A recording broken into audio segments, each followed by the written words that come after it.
Bonjour, bonjour bien-aimés, que la paix et la grâce soient données de la part de notre Seigneur Jésus-Christ. C'est avec un immense plaisir que nous vous trouvons ce matin. Béni soit le Dieu vivant, Père de notre Seigneur Jésus-Christ, qui nous accorde cette faveur. Aussi à lui soit la gloire, l'honneur, l'action de grâce, la force, la puissance. Bien-aimés, nous avons commencé un enseignement depuis hier sur la sexualité et ses implications, tant sur le plan spirituel que naturel. Beaucoup de choses ont été dites parce que, bien-aimés, voyez-vous, beaucoup de gens n'avancent pas dans la vie et ne comprennent pas où est-ce que cela vient. Beaucoup de choses nous arrivent malheureusement du fait de la façon dont nous menons nos vies sur terre. Voilà pourquoi la parole de Dieu nous apporte cette lumière, afin que nul n'en ignore, parce que celui qui sait, il est averti, et s'il a de l'intelligence, il saura donc comment agir. Bien-aimés, nous continuons dans cet enseignement. Ce jour, nous avons parlé hier des unions légitimes et légale, c'est-à-dire le cadre dans lequel une union spirituellement est légitime et légale. Nous avons parlé du cadre du mariage. La parole de Dieu dit donc ici, dans le livre de 1 Corinthiens, chapitre 7, le verset 5, la parole de Dieu nous recommande de ne pas nous priver l'un et l'autre, si ce n'est pour vaquer à la prière. Et à un moment donné, que les conjoints rentrent ensemble dans leur intimité. Il dit de peur de donner accès au diable à votre foyer. Ici, le mot est lâché. Ça veut dire que à travers la sexualité, l'ennemi peut avoir accès à une vie. L'ennemi peut avoir accès à une vie. Voilà pourquoi la parole de Dieu dit d'ailleurs également dans le livre de 1 Corinthiens, chapitre 6, verset 18, que fuyez l'impudicité. Quelque autre péché qu'un homme commette, ce péché est hors du corps. Mais celui qui livre son corps à l'impudicité pêche contre son propre corps. La version parole vivante dit: fuyez le dévergondage et les unions illicites. Celui qui livre son corps à ces pratiques introduit le mal dans son corps. Bien-aimé, s'il y a deux péchés que Dieu demande de fuir, de ne pas résister, de fuir, il y a l'idolâtrie, il y a les péchés liés à la sexualité. Bien-aimé, pourquoi? Parce que c'est les seuls péchés qui donnent un droit légal à l'ennemi de venir s'asseoir dans ton corps. Celui qui va par exemple consulter les devins, celui qui ouvre les horoscopes et consulte tous ceux qui les diseurs de bonnes aventures, ceux qui vont chez les marabouts et les tradipraticiens, ceux qui entrent dans les sectes pernicieuses, bien-aimés, livrent leur vie, livrent leur corps à l'ennemi, aux forces du mal. De même aussi, lorsqu'on a des unions, lorsqu'on a des rapports dans un cadre proscrit par la loi de Dieu, bien-aimé, c'est ainsi qu'on expose aussi sa vie, on expose son corps. Ne l'oubliez pas, l'ennemi n'a plus accès aux richesses de Dieu, il n'a plus accès à la présence de Dieu. Depuis que Jésus est mort sur la croix, et bien plus il est ressuscité. Aujourd'hui, c'est de manière indirecte qu'il se sert de la vie des hommes. C'est aujourd'hui de manière indirecte qu'il prend tout ce qu'il y a d'utile dans la vie des hommes pour détruire les hommes. La parole de Dieu dit dans le livre de Genèse que le serpent mangera de la poussière. Ne l'oublions pas, l'homme est fait de poussière. Voilà pourquoi vous verrez, on entend souvent, vous entendez souvent, on parle de quelqu'un qu'on a mangé en sorcellerie, de quelqu'un qu'on a livré. En réalité, parce que la vie de l'homme est dans son sang. Au travers du sang qui est répandu, l'ennemi, les esprits mauvais, bien-aimés, se délectent de cette force, de cette énergie qui découle du sang. C'est comme ça qu'on vide souvent certaines de leurs forces dans le rapport. Voilà pourquoi le Seigneur dit fuyez. Fuyez.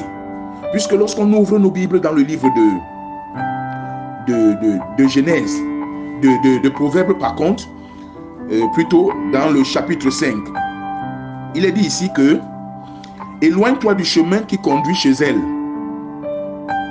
Ici, l'union illicite, la prostitution spirituelle, elle est décrite comme étant, elle est personnifiée ici. Et ne t'approche pas de sa porte, de la porte de sa maison, de peur que tu ne livres ta vigueur à d'autres et les années et tes années à un homme cruel. Ah, quand on parle d'union illégitime, la parole de Dieu nous fait savoir ici que c'est là où la vie de l'homme est livrée. C'est pour ça que vous voyez aujourd'hui les jeunes hommes et les jeunes femmes meurent n'importe comment. Parce que c'est là où la vie de certains sont prises. C'est là où certains sont sacrifiés. Bien aimé, que de témoignages aujourd'hui. Des jeunes filles qui sont détruites. Des jeunes garçons qui sont détruits à cause de la sexualité. Quelqu'un va avec toi, pas parce qu'il a besoin de toi, mais parce qu'il veut te vider de ta force. Parce qu'il veut faire un transfert de ta vie. Voilà, ça c'est écrit dans la Bible. Il dit de peur que tu ne livres ta vigueur à d'autres. La vigueur, c'est cette force, c'est cette énergie. Bien aimé, vous verrez que il y a beaucoup de personnes, quand on parle ici de vigueur, c'est la capacité à donner naissance à quelque chose. Il y a beaucoup de personnes qui disent souvent, quand moi je commence quelque chose, ça n'aboutit pas, j'ai les problèmes, même rien ne donne dans ma vie. Le plus souvent, parfois, c'est qu'on t'a vidé de cette vigueur, de cette capacité à donner vie. La parole de Dieu dit d'ailleurs que dans le livre des Psaumes, les enfants sont prêts à naître, mais il n'y a pas de force. C'est-à-dire, ce n'est pas toujours la force de procréer, c'est la force de donner aussi naissance à quelque chose, la force de produire quelque chose, cette capacité surnaturelle que Dieu a mis en chaque homme, de pouvoir créer quelque chose et de conduire cette chose-là à maturité. Donc quand on parle ici de vigueur, il s'agit de cette vigueur. Et c'est ça que certaines personnes qui sont dans les sectes pernicieuses voient en des jeunes hommes, voient en des jeunes femmes, voient en des femmes, voient en des hommes. Et ils viennent simplement vider cette personne de cette vigueur. C'est-à-dire, il va vers toi, ce n'est pas parce qu'il a besoin de ton intimité, mais parce qu'il veut tirer tout ce qu'il y a dans ta vie. Et toi, tu verras que par la suite, rien ne donne dans ta vie. Voilà comment les vies sont détruites. La parole de Dieu renchérit ici en disant, de peur que des étrangers ne te nourrissent de ton bien. Ah, ça rentre dans le même sens. Et du fruit de ton travail. Ah oui. Voilà pourquoi certaines personnes, comme on disait, rien ne produit dans leur vie. Certaines personnes sont dans un chômage chronique. Là où d'autres réussissent, ils ne réussissent pas. C'est parce que quelque part, ces personnes ont été vidées. Ces personnes ont été volées au travers du moyen de la sexualité. Et c'était ici pour dire, quand le Seigneur a parlé des unions illégitimes, dans le livre de Lévitique au chapitre 18, c'est-à-dire tout ce qui relève de l'inceste, tout ce qui relève, c'est-à-dire hors cadre mariage. Quand un homme quitte son foyer, il va avec une autre femme. Quand une femme quitte son foyer, elle va avec un autre homme. Bien aimé, tu t'exposes à ce genre de choses. Il y a des gens, nous avons entendu parler des phénomènes, je ne reviendrai pas là-dessus, parce que j'ai enseigné là-dessus, des mystères de ce qui s'est passé du côté de l'Orient, à Dubaï. On parlait de porte-à-porte. Ces gens-là font ça, pas parce qu'ils ont besoin. Écoutez, c'est motivé par les démons, c'est motivé par les esprits mauvais. Et cela leur procure en retour la perspicacité dans les affaires. Parce qu'ils ont donné à cet esprit, ils ont consacré cette femme, n'est-ce pas, à une divinité. Et eux, on leur donne la perspicacité dans les affaires. C'est pour qu'ils prospèrent dans certains domaines. Donc, ce qu'ils donnent à la jeune fille ne représente absolument rien. Et la vie de cette jeune fille sera détruite. Sa vie sera détruite. Sa vie ne ressemblera à rien. Parce que tout ce qu'il y a de vital en elle a été retiré. C'est ce que les gens font. Donc, Dieu nous a donné le sexe. Ce n'est pas pour notre malheur, c'est pour notre bien. Et comme chaque chose a un mode d'emploi, nous aussi, nous devons l'employer comme le Seigneur le demande. Voilà pourquoi le livre de Jérémie, au chapitre 29, la parole de Dieu dit, mariez vos filles, donnez vos filles en mariage. Nous avons dit ici hier que l'ennemi combat le mariage. Il ne veut pas que les hommes et les femmes se marient. Aujourd'hui, le phénomène de la dot, les dots exorbitantes, l'ennemi s'en sert pour mettre une cale, pour décourager les hommes à aller, à contacter mariage. Bien-aimé, toi qui écoutes ce matin, si tu as ta fille, permets que ta fille se marie. Surtout nous parents, nous nous plaignons que les filles sont à la maison. Mais lorsque quelqu'un se présente, c'est nous qui mettons encore les cadres, en invitant la famille, en invitant les gens qui viennent, n'est-ce pas, torpiller le processus. Je demande souvent aux uns aux autres, est-ce que quand tu as envoyé ta fille à l'école, est-ce que quand tu prenais soin de ta fille, toutes ces personnes étaient là? Es-tu invité, es-tu obligé à les inviter tous? Non, bien-aimé, c'est là où certains viennent mettre les choses. Parce qu'il faut satisfaire aux besoins de toutes ces personnes. Et ça demande. Et le plus souvent, l'argent sort de ce pauvre garçon qui arrive. Bien-aimé, envoyez vos filles en mariage. Permettez que les gens se marient. C'est l'action de l'ennemi pour, bien-aimé, conduire les gens toujours à une vie de désordre. Que Dieu vous bénisse au nom de Jésus-Christ Nazareth. Et tous ceux qui sont dans les unions où vous n'êtes pas encore officiellement mariés, bien-aimés, régularisez votre foyer, régularisez votre union. Allez, donnez une force légale sur le plan spirituel. Fermez ainsi la porte à l'ennemi.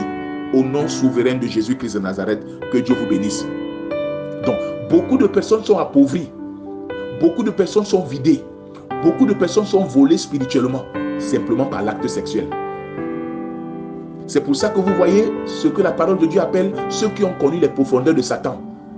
Ils le savent. Et le plus souvent, dans cette intimité, demandent souvent à ces jeunes gens de faire des choses bizarres. Demandent souvent à ces jeunes hommes de faire des choses honteuses que nous ne pouvons même pas citer ici. Bien-aimé, dans l'intimité, ce n'est pas de rabaisser l'autre. Dans l'intimité, ce n'est pas d'humilier l'autre. Cela se doit d'être fait dans le respect de l'un et l'autre. Je ne veux pas entrer ici dans les détails. Mais tout ce qui est de nature, on va dire que non, c'est des vices. Les fantasmes. Non, bien-aimé. Derrière ce qu'on te demande de faire là, tu ne connais pas la signification spirituelle de l'acte qu'on te demande de poser là. C'est des choses qui ont eu lieu, qui ont permis, n'est-ce pas, qui ont poussé Dieu à détruire des villes comme Sodome et Gomorrhe. Oui, bien-aimé. Dieu a créé la femme avec des voies naturelles pour que la sexualité soit faite dans des voies naturelles. Toute autre chose qu'on ajoute derrière, bien-aimé, de nature à rabaisser la personne, de nature à animaliser l'autre, bien-aimé, il y a quelque chose de caché. Ne l'oublie pas, ton corps est le temple du Saint-Esprit. C'est là où beaucoup sont détruits. C'est là où beaucoup sont volés. C'est là où beaucoup sont tués. Dieu nous a donné cela pour notre plaisir. Dieu nous a donné cela pour notre bonheur. Dieu nous a donné cela pour notre épanouissement. Bien-aimés, nous avons parlé des unions illégitimes qui sont naturelles, qui sont proscrites par la parole de Dieu dans le livre de Lévitique. Mais nous allons aussi parler des unions illégitimes qui sont purement spirituelles, le phénomène des couches de nuit. Parce que ça aussi, l'ennemi s'en sert pour détruire des vies. Et ce n'est pas en vain. Et vous verrez que les personnes aussi qui sont victimes, elles aussi souffrent comme les autres. Elles souffrent comme celles, n'est-ce pas, qui sont dans ce genre d'union illicite. Et nous en parlerons demain, si Dieu le veut. Nous entrerons dans les détails. Nous voulons consacrer, n'est-ce pas, tout un enseignement sur le phénomène des couches de nuit et des nourritures de nuit. Pourquoi ces phénomènes ont lieu? Quelle est leur origine? Et comment, bien aimé, en sortir? Que Dieu vous bénisse au nom souverain de Jésus-Christ de Nazareth. Aussi, bien aimé, nous bénissons le Seigneur pour cet enseignement de ce matin. Nous répondons au 237 qui est l'indicatif du Cameroun. 699 52 72 96. Quelques questions, quelques préoccupations, bien aimé, n'hésitez pas. Et si vous avez besoin de prière, de suivi, bien aimé, vous pouvez nous contacter. C'est pour vous que le Seigneur envoie ces messages, que le Seigneur accorde cette révélation. C'est pour que vous sortez des chaînes, c'est pour que vous sortez des jougs, c'est pour que l'action de l'ennemi dans vos vies soit brisée. Parce que Jésus s'est manifesté, le Fils de l'homme apparu pour détruire les œuvres des ténèbres. Par la puissance de Dieu au travers de cette parole, l'Esprit de Dieu agit en ce moment. Bien-aimés, pour vous sortir de cet étau, pour vous sortir de ces prisons, et que le sang de Jésus lave et purifie tout ce que vous avez fait dans l'ignorance. Le Seigneur vous pardonne. La puissance de la croix agit en ce moment dans vos vies au nom souverain de Jésus de Nazareth. Quiconque était entré dans les chaînes, quiconque était dans les verrous, quiconque avait été embrigadé par la vie passée, je commande ce jour au nom puissant de Jésus de Nazareth que ces chaînes soient brisées à partir de ce moment où tu entends ce message. Au nom puissant de Jésus de Nazareth, que cette force soit paralysée à jamais dans ta vie. Au nom souverain de Jésus-Christ de Nazareth. Bien-aimé, tout ce qui a empêché ta prospérité, ton épanouissement, ton mariage, au nom puissant de Jésus-Christ de Nazareth, que cet esprit soit paralysé en ce moment. Et tout esprit qui était entré par cette voie dans ta vie, Il est exposé en ce moment. Tout esprit qui manipulait un foyer, il est exposé en ce moment. Et que le feu du Saint-Esprit le consume au nom puissant de Jésus de Nazareth. Seigneur, merci. Merci pour cette âme. Merci pour cette personne qui a suivi. Merci pour cette vie, Papa, que tu sauves ce jour. Que gloire et honneur te soit donné dans le nom de Jésus-Christ de Nazareth.